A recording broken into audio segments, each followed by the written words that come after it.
Hi everyone, I'm actually continuing from the Samsung Galaxy A14 review and doing a bit of an actual gaming test with this phone.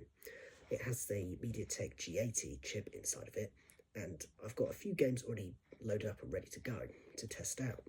So let's get to it. So the first game on this list is actually called Voxel Destruction Simulator, which is a game, it's mainly, well, it's used for destruction, obviously.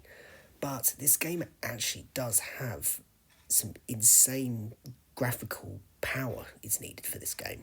And as you'll see in just a second. So, this is actually the lowest preset that you can do on this game, which I'm getting roughly about 30 frames per second, which actually isn't that bad. It's playable. And for this MediaTek G80, it's not being pushed hard. But you can see that both CPU and GPU are being pushed quite relatively on the medium spectrum, but nothing too major and still playable.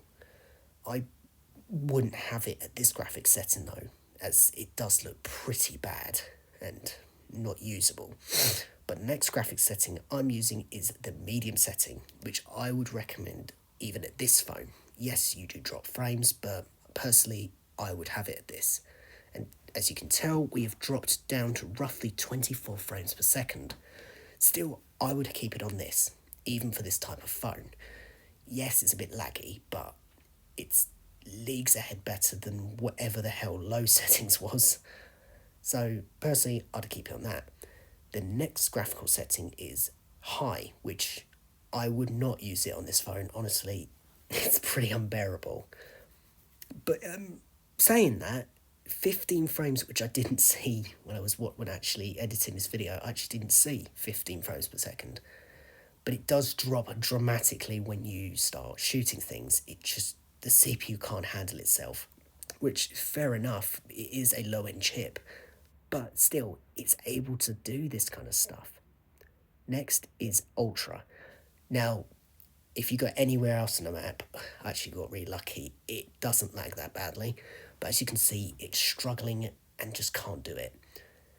And no, even on high-end iPhones, like the iPhone 17 Pro Max, sometimes it can struggle even on that. Not Roblox specifically, but on some games. As you can see, even the game is telling me it looks like you're lagging. Yes, I think I can tell game. And I would recommend keeping it on low or medium, as that's what I would personally keep it on, even for this roughly priced phone, which is roughly £300 or dollars if you're American. So the next game I played is City Smash 2, which is actually a 3D version of City Smash 1. And honestly, it is a pretty good game. But as you'll see in a minute, it is full of ads, which I would recommend playing it offline. But here's the thing, it is actually an incredibly power-hungry game. This is, bear in mind, at max settings. I have tried playing as the minimum graphical settings, I think, which is 1 bar, but even then, it is super, super laggy. Even with 1 bar, as you can see, I just crank it all the way up anyway, because it does look like potato. Well, mash. And just going around, you can see the lag is probably 15 frames per second. I'm estimating that. It's not unplayable, but it's not horrible either. But as soon as I drop the nuclear bomb, it just lags so hard. It struggles so much just to render this.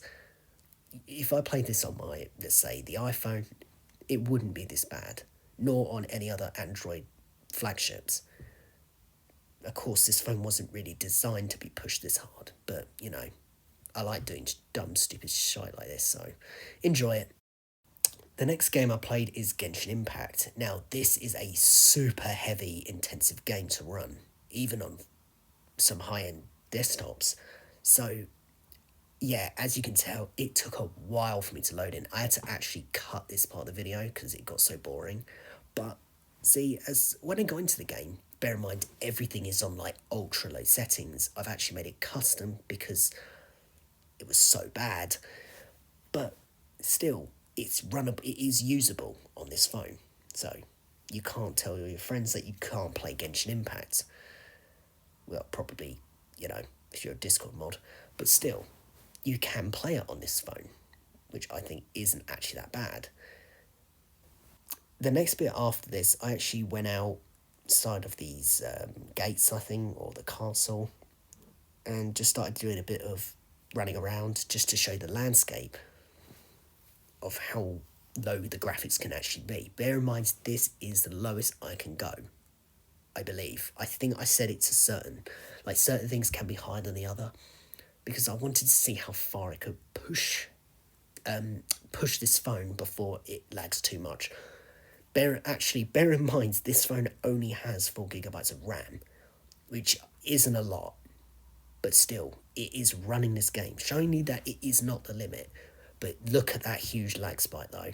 That was most likely the RAM being just maxed out. It can't use any more. But still, the Adreno graphics in this, I'm not sure which one it was, is able to run the game just fine. And I kind of just pan round showing you how it runs. It's nothing to be amazed by. But, I mean, Jesus, you can see the LOD loading in.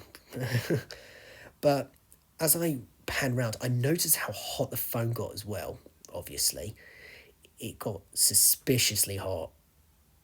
Even under these low settings, it's pretty incredible that it can get this hot for a budget smartphone.